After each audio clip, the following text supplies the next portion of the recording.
माननीय अध्यक्ष महोदय, श्रीमान सैम कुरैशी जी, अंडर सेक्रेटरी जनरल श्रीमान गेट्टू जी, विशिष्ट प्रतिनिधिगण और मित्रों, सर्वप्रथम मैं संयुक्त राष्ट्र महासभा के 69वें सत्र के अध्यक्ष चुने जाने पर आपको हार्दिक शुभकामनाएं देता हूं। भारत के प्रधानमंत्री के रूप में मैं पहली बार आप सबको संबोधित करने का मेरे लिए अत्यंत सम्मान की बात है। मैं भारतवासियों की आशाओं व अपेक्षाओं से अभिभूत हूं। उसी प्रकार मुझे इस बात का पूरा भान है कि विश्व को 1.25 बिलियन लोगों से क्या अपेक्षाएं हैं।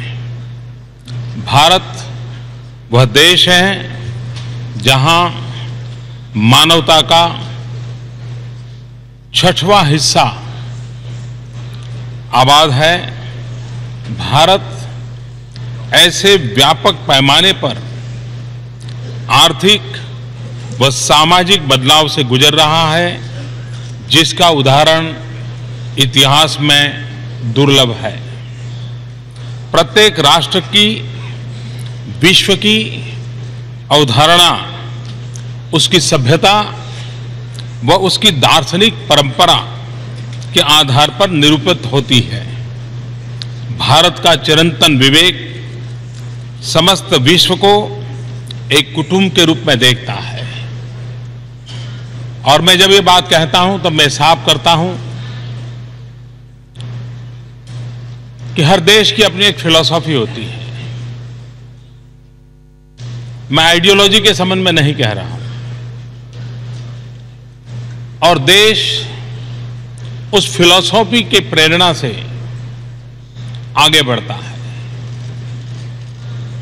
भारत एक देश है जिसकी वेद काल से परंपरा वसुधैव कुटुंबकम की रही है। भारत एक देश है जहां प्रकृति के साथ संवाद, प्रकृति से कभी संघर्ष नहीं, ये भारत के जीवन का हिस्सा है। और उसका कारण उस फिलॉसफी के तहत, भारत उस जीवन दर्शन के तहत आगे बढ़ता रहा है। प्रत्येक राष्ट्र की विश्व की अवधारणा उसकी सभ्यता व उसकी दार्शनिक परंपरा के आधार पर निरूपित होती है। भारत का चिरंतन विवेक समस्त विश्व को, जैसा मैंने कहा, वसुधैव कुटुंबकम, एक कुटुंब के रूप में देखता है।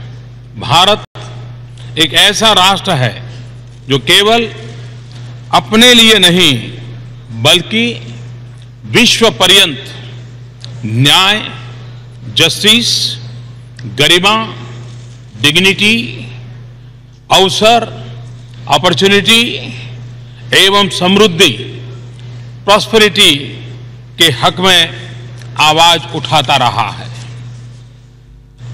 अपनी विचारधारा के कारण हमारा मल्टीलेटरलिज्म में दृढ़ विश्वास है। आज यहां खड़े होकर के मैं इस महासभा पर टिकी हुई आशाओं व अपेक्षाओं के प्रति पूर्णतया सजग हूं। जिस पवित्र विश्वास ने हमें एकजुट किया है, मैं उससे अत्यंत प्रभावित हूं। बड़े महान सिद्धांतों और दृष्टिकोण के आधार पर हमने इस संस्था की स्थापना की थी। इस विश्वास के आधार पर कि अगर हमारे भविष्य जुड़े हुए हैं तो शांति और सुरक्षा, मानव अधिकार और वैश्विक आर्थिक विकास के लिए हमें साथ मिलकर काम करना होगा। तब हम 51 देश थे, आज 193 स्वतंत्र देश के झंडे इस बिल्डिंग पर लहरा रहे हैं। हर नया देश इसी विश्वास और उम्मीद के आधार पर यहां प्रवेश करता है। हम पिछले 60 दशकों में बहुत कुछ हासिल कर सके हैं, कई लड़ाइयों को समाप्त किया है, शांति कायम रखी है, कई जगह आर्थिक विकास में मदद की है, गरीब बच्चों के भविष्य को बनाने में मदद दी है, भूखमरी हटाने में योगदान दिया है और इस धरती को बचाने के लिए भी हम सब साथ मिलकर के जुटे हुए हैं। 69 यूएन पीस कीपिंग मिशन में विश्व में ब्लू हेलमेट को शांति के रंग की एक पहचान दी है। आज समस्त विश्व में लोकतंत्र की एक लहर है। अफगानिस्तान में शांतिपूर्ण राजनीतिक परिवर्तन यह भी दिखलाता है कि अफगान जनता की शांति की कामना हिंसा पर विजय अवश्य पाएगी। नेपाल युद्ध से शांति और लोकतंत्र की ओर आगे बढ़ा है। भूटान के नए लोकतंत्र में एक नई ताकत नजर आ रही है। पश्चिम एशिया एवं उत्तर अफ्रीका में लोकतंत्र के पक्ष में आवाज उठाए जाने के प्रयास हो रहे हैं। ट्यूनीशिया की सफलता दिखा रही है कि लोकतंत्र की ये यात्रा संभव है। अफ्रीका में स्थिरता, शांति व प्रगति हेतु एक नई ऊर्जा व जागृति दिखाई दे रही है। हमने एशिया और उसके पूरे अभूतपूर्व समृद्धि का अभ्युदय देखा है, जिसके आधार में शांति एवं स्थिरता की शक्ति समाहित है।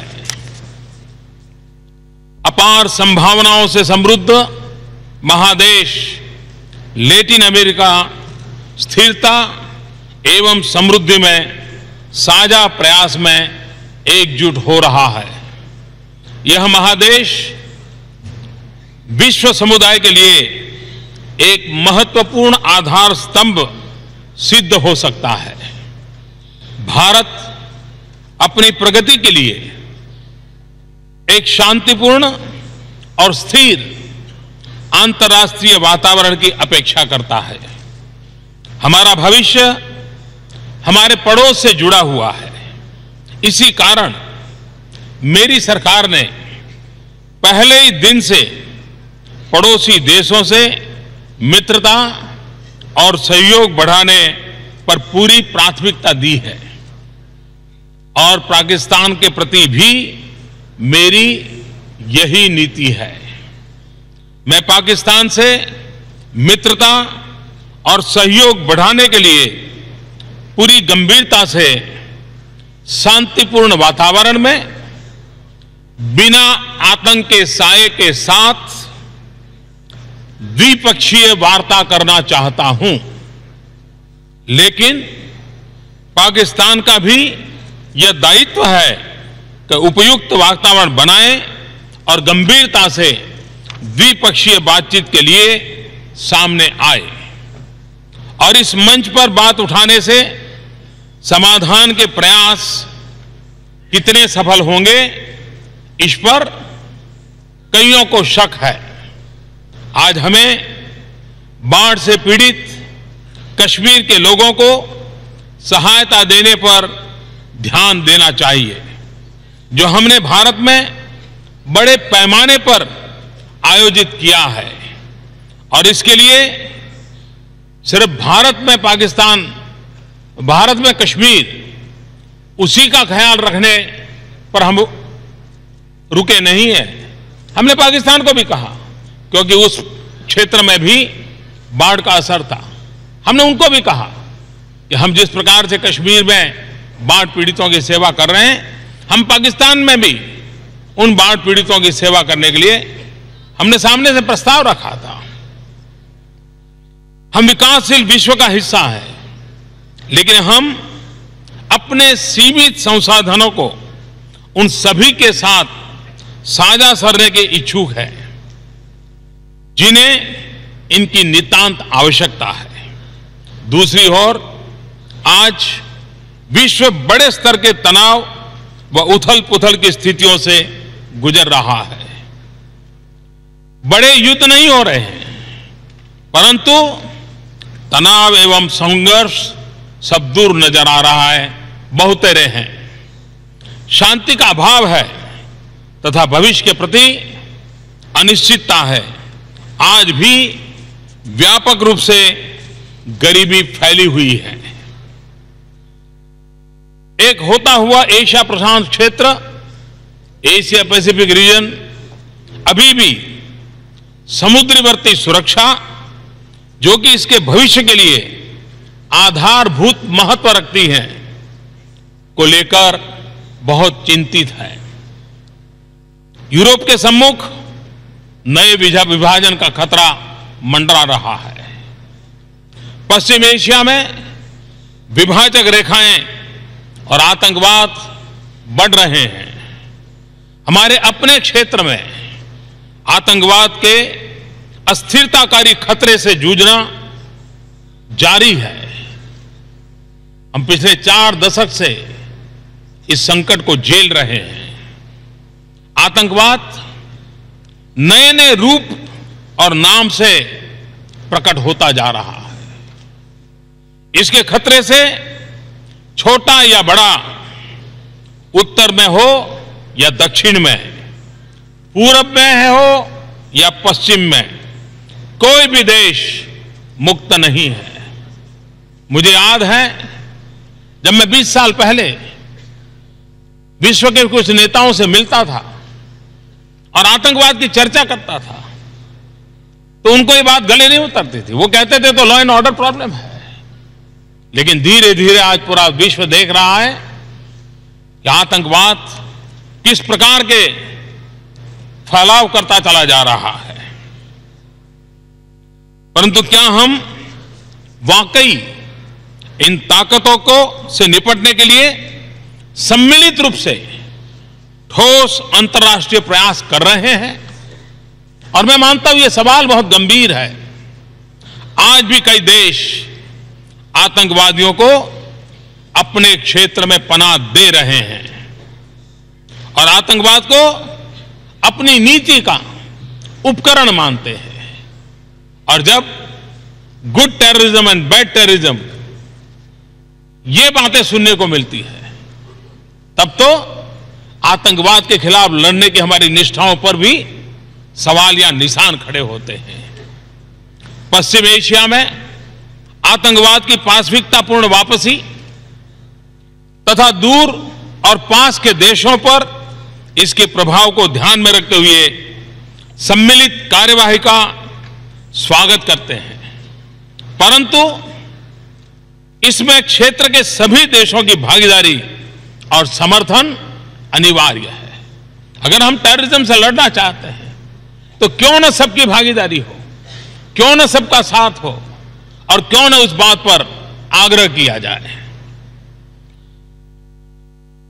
समुद्र, सी, स्पेस एवं साइबर स्पेस साझा समृद्धि के साथ साथ संघर्ष के रंगमंच बने हैं। जो समंदर हमें जोड़ता था, उसी समुद्र से आज टकराव की खबरें शुरू हो रही है। जो स्पेस हमारी सिद्धियों का एक अवसर बनता था, जो साइबर हमें जोड़ता था, आज इन महत्वपूर्ण क्षेत्रों में नए संकट नजर आ रहे हैं। उस अंतर्राष्ट्रीय एकजुटता की जिसके आधार पर संयुक्त राष्ट्र की स्थापना हुई, जितनी आवश्यकता आज है उतनी इसके पहले कभी नहीं थी। आज हम इंटरडिपेंडेंट वर्ल्ड कहते हैं तो क्या हमारी आपसी एकता बढ़ी है?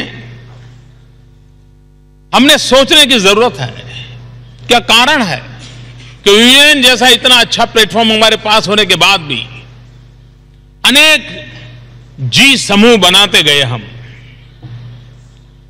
आज हम कई जी की बातें करते हैं, जिसके नंबर बदलते रहते हैं। कभी G4 होगा, कभी G7 होगा, कभी G20 होगा, हम बदलते रहते हैं। और चाहे या न चाहे हम भी उन समूहों में जुड़े हैं, भारत भी जुड़ा हुआ है। लेकिन क्या आवश्यकता नहीं है कि हम G1 से आगे बढ़कर के जी ऑल की तरफ कदम उठाएं?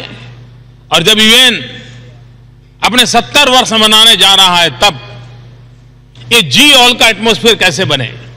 फिर एक बार यही मंच हमारी समस्याओं के समाधान का अवसर कैसे बन सके, इसकी विश्वसनीयता कैसे बढ़े, इसका सामर्थ्य कैसे बढ़े, तभी जाकर के हम यहां संयुक्त बात करते हैं, लेकिन टुकड़ों में बिखर जाते हैं, उससे हम बच सकते हैं। एक तरफ तो हम यह कहते हैं कि हमारी नीतियां परस्पर जुड़ी हुई है, और दूसरी तरफ हम जीरो सम गेम के नजरिए से सोचते हैं। अगर उसे लाभ होता है तो मेरी हानि होती है। कौन किसके लाभ में है, कौन किसकी हानि में है, यही मानदंड के आधार पर हम आगे बढ़ते हैं। निराशावादी या आलोचनावादी की तरह कुछ भी नहीं बदलने वाला। एक बहुत बड़ा वर्ग है जिसके मन में ये छोड़ो यार, अब कुछ होने वाला नहीं है, हो चुका, अब कुछ होने वाला नहीं।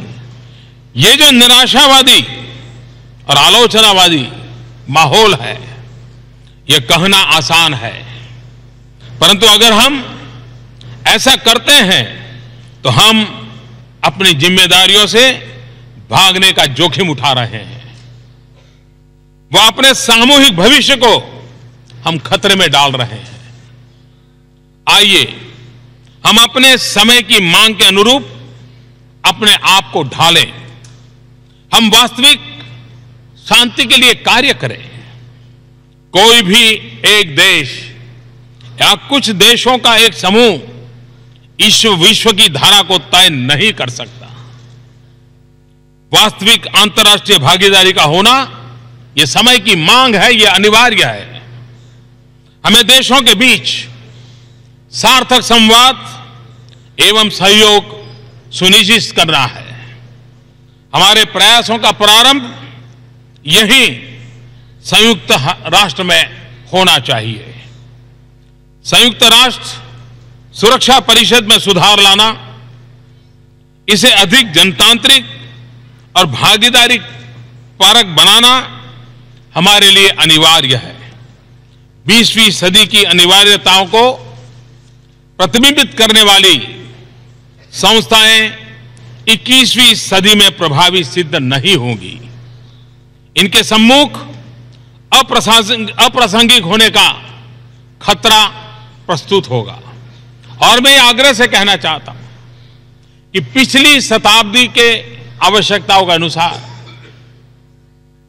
जिन बातों पर हमने बल दिया, जिन नीति नियमों का निर्धारण किया,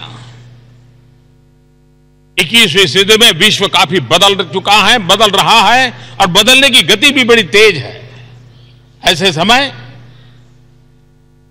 यह अनिवार्य हो जाता है कि हम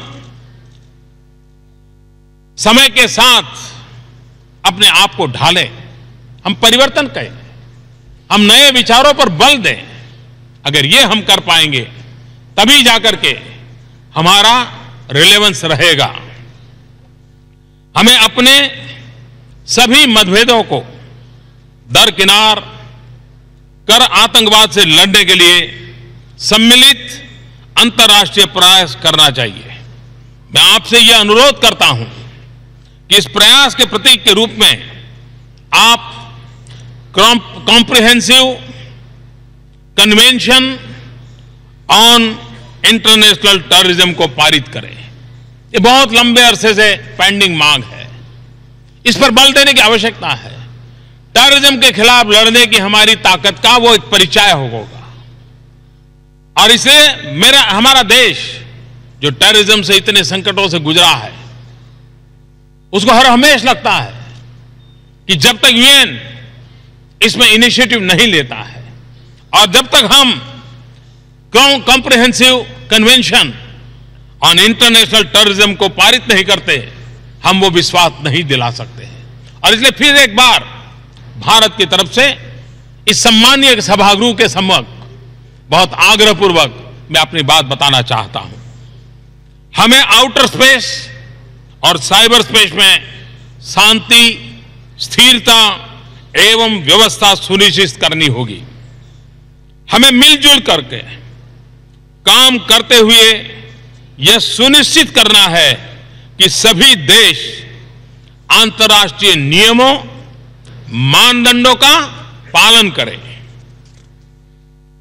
हमें यूएन पीसकीपिंग के पुनीत कार्य को पूरी शक्ति प्रदान करनी चाहिए।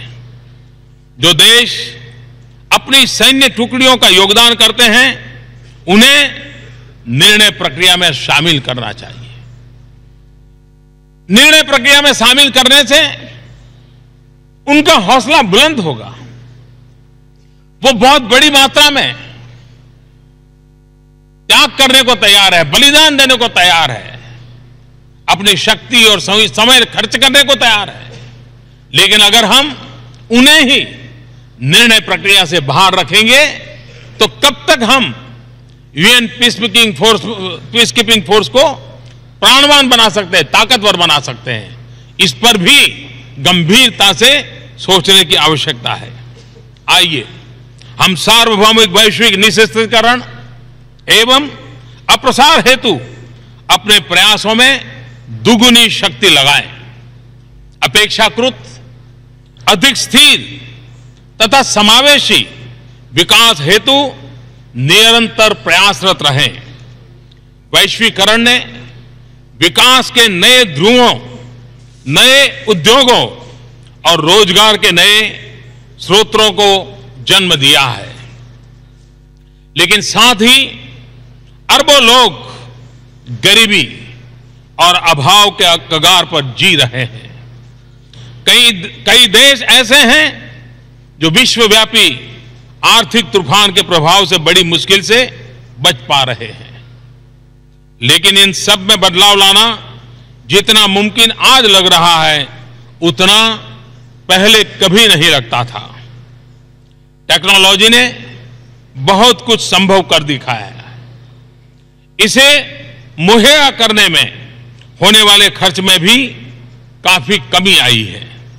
यदि आप सारी दुनिया में फेसबुक और ट्विटर के प्रसार की गति के बारे में, सेलफोन्स के प्रसार की गति के बारे में सोचते हैं, तब आपको भी विश्वास करना चाहिए कि विकास और सशक्तिकरण का प्रसार भी इसी तेज गति से संभव है। जाहिर है प्रत्येक देश को अपने राष्ट्रीय उपाय करने होंगे। प्रगति व विकास को बल देने हेतु प्रत्येक सरकार को अपनी जिम्मेवारियां निभानी होगी। साथ ही हमारे लिए एक सार्थक अंतर्राष्ट्रीय भागीदारी की आवश्यकता है। एक स्तर पर इसका अर्थ हुआ नीतियों का बेहतर समन्वय, ताकि हमारे प्रयत्न परस्पर सहयोग को बढ़ावा दे तथा दूसरे को क्षति न पहुंचाए। यह उसकी पहली शर्त है कि दूसरे को क्षति न पहुंचाए। इसका यह भी अर्थ है कि जब हम अंतर्राष्ट्रीय व्यापारिक संबंधों की रचना करते हैं तो हमें एक दूसरे की चिंताओं व हितों का भी ध्यान रखना चाहिए। जब हम विश्व के अभाव के स्तर के विषय में सोचते हैं, आज बेसिक सैनिटेशन 2.5 बिलियन लोगों की पहुंच के बाहर है। आज 1.3 बिलियन लोगों को बिजली उपलब्ध नहीं है और आज 1.1 बिलियन लोगों को पीने का शुद्ध पानी उपलब्ध नहीं है। तब स्पष्ट होता है कि अधिक व्यापक व संगठित रूप से अंतर्राष्ट्रीय कार्यवाही करने की प्रबल आवश्यकता है। हम केवल आर्थिक वृद्धि के लिए इंतजार नहीं कर सकते। भारत में मेरे विकास के एजेंडा के सबसे महत्वपूर्ण पहलू इन्हीं मुद्दों पर केंद्रित है और मैं मानता हूं कि हमें पोस्ट 2015 डेवलपमेंट एजेंडा में इन्हीं बातों को केंद्र पर रखना चाहिए और उन पर ध्यान देना चाहिए। रहने लायक तथा संवहनीय टिकाऊ सस्टेनेबल विश्व की कामना के साथ हम काम करें। इन मुद्दों पर ढेर सारे विवाद एवं दस्तावेज उपलब्ध हैं, लेकिन हम अपने चारों ओर ऐसी कई चीजें देखते हैं जिनके कारण हमें चिंतित व आगाह हो जाना चाहिए और ऐसी भी चीजें हैं जिन्हें देखने से हमें चिंतित होते जा रहे हैं। जंगल, पशु पक्षी, निर्मल नदियां व झीलें और नीला आसमान। मैं 3 बातें कहना चाहूंगा। पहली बात, हमें चुनौतियों से निपटने के लिए अपनी जिम्मेदारियों को निभाने में ईमानदारी बरतनी चाहिए।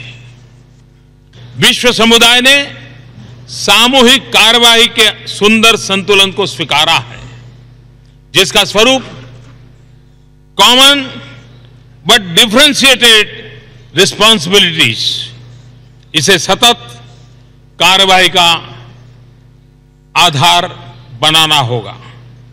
इसका यह भी अर्थ है कि विकसित देशों को फंडिंग व टेक्नोलॉजी ट्रांसफर की अपनी प्रतिबद्धता को अवश्य पूरा करना चाहिए।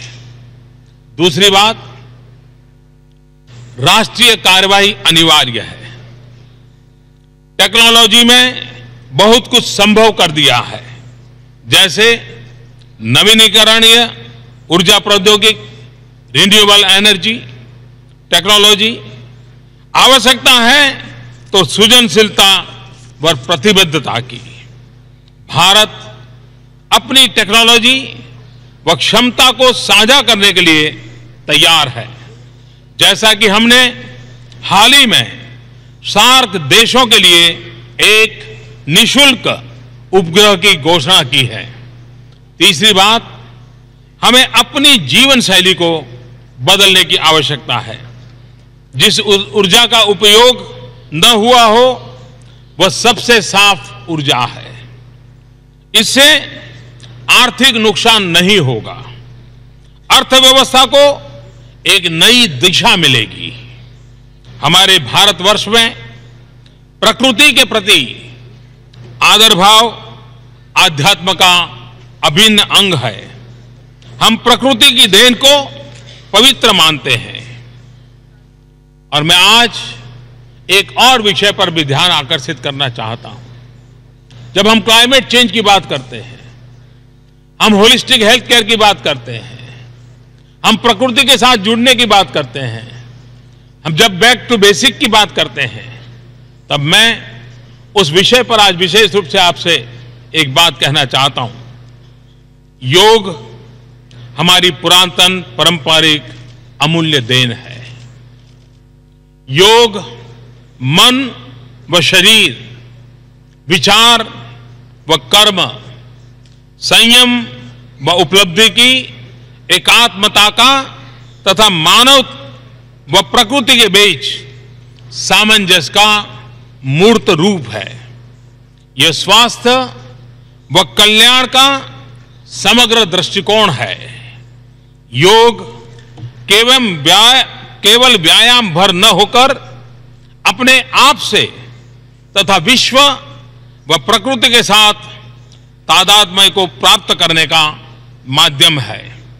यह हमारी जीवन शैली में परिवर्तन लाकर तथा हम में जागरूकता उत्पन्न करके जलवायु परिवर्तन से लड़ने में सहायक हो सकता है।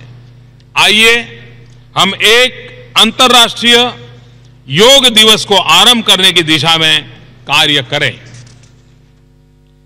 अंततः हम सब एक ऐतिहासिक क्षण से गुजर रहे हैं। प्रत्येक युग अपनी विशेषताओं को से परिभाषित होता है। प्रत्येक पीढ़ी इस बात से याद की जाती है कि उसने अपनी चुनौतियों का किस प्रकार सामना किया। अब हमारे सम्मुख चुनौतियों के सामने खड़े होने की जिम्मेदारी है। अगले वर्ष हम 70 वर्ष के हो जाएंगे। हमें अपने आप से पूछना होगा कि क्या हम तब तक प्रतीक्षा करें जब हम 80 या 100 के हो जाएं। मैं मानता हूं कि यूएन के लिए अगला साल एक अपॉर्चुनिटी है।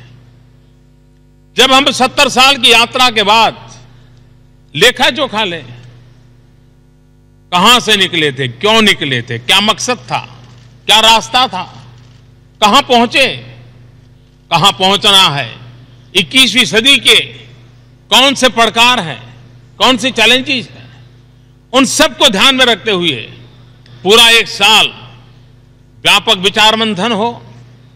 हम यूनिवर्सिटीज को जोड़ें, नई जनरेशन को जोड़ें, जो हमारे पिछले कार्यकाल का विगत से मूल्यांकन करे, उसका अध्ययन करे और हमें वो भी अपने विचार दें। हम नई पीढ़ी को हमारी नई यात्रा के लिए कैसे जोड़ सकते हैं। और इसलिए मैं कहता हूं कि 70 साल ये अपने आप में एक बहुत बड़ा अवसर है। इस अवसर का हम उपयोग करें और उस उपयोग कर करके एक नई चेतना के साथ, नई प्राण शक्ति के साथ, नए उमंग और उत्साह के साथ, आपस में नए विश्वास के साथ हम यूएन की यात्रा को एक नया रूप रंग दें। इसलिए मैं समझता हूं कि 70 वर्ष एक हमारे लिए बहुत बड़ा अवसर है। आइए हम संयुक्त राष्ट्र सुरक्षा परिषद में सुधार लाने के अपने वादे को निभाएं। ये बात लंबे अरसे से चल रही है, लेकिन उन वादों को निभाने की सामर्थ्य हम खो चुके हैं। और इसमें आज फिर से आग्रह करता हूं कि हम उस विषय में गंभीरता से सोचें। आइए हम अपने पोस्ट 2015 डेवलपमेंट एजेंडा के लिए अपनी प्रतिबद्धता को पूरा करें। आइए सन 2015 को हम विश्व के प्रगति प्रवाह को एक नया मोड़ देने के वाले वर्ष के रूप में अविस्मरणीय बनाएं। वर्ष 2015 एक मानव इतिहास हो और ये हम सबकी सामूहिक जिम्मेवारी है। मुझे विश्वास है कि इस सामूहिक जिम्मेवारी को हम पूरी तरह निभाएंगे। आप सबका बहुत बहुत आभार, धन्यवाद, नमस्ते।